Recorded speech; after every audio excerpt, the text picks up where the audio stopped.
Few weeks ago, naglabas ang Bell ng statement na may update daw silang ginawa. Kaya nawalan ng internet ang buong Ontario, Quebec, pati ang buong Atlantic Canada. 2 oras tayong walang signal. Sabi nila technical issues daw. Pero ilang beses na ba tayong nagpatawad sa ganitong aberya?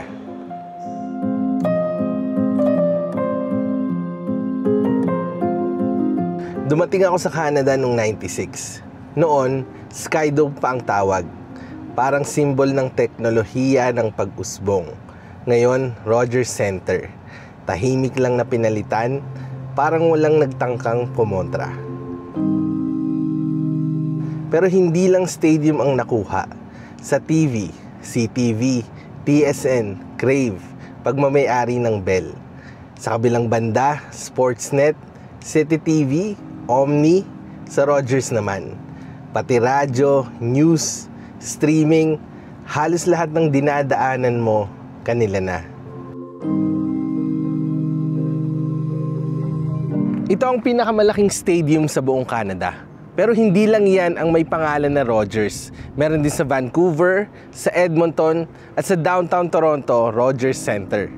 Parang kahit saan ka pumunta, merong marka nila. Hindi lang to tungkol sa sponsorship. Parang sinakop na rin nila ang alaala natin.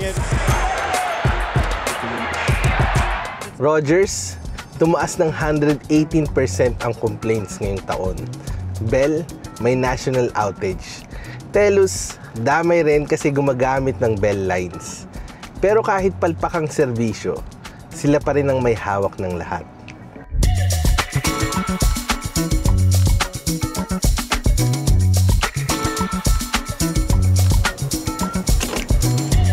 Kahit saan ka pumunta, may Bell sa poste, may Rogers sa truck.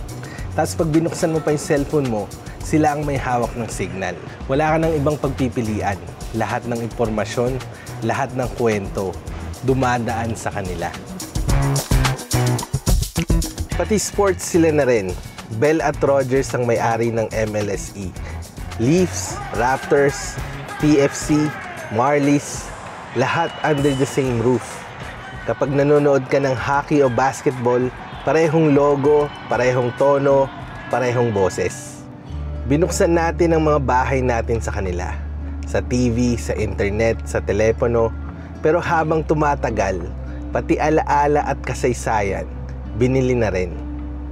Okay lang ang progreso. Pero pag pare-pareho na lang ang tunog ng balita, musika at sports, kailan na lang natin huling narinig ang boses natin? Kasi kapag nawala ang signal, napapansin agad. Pero pag nawawala ang kultura, tahimik lang.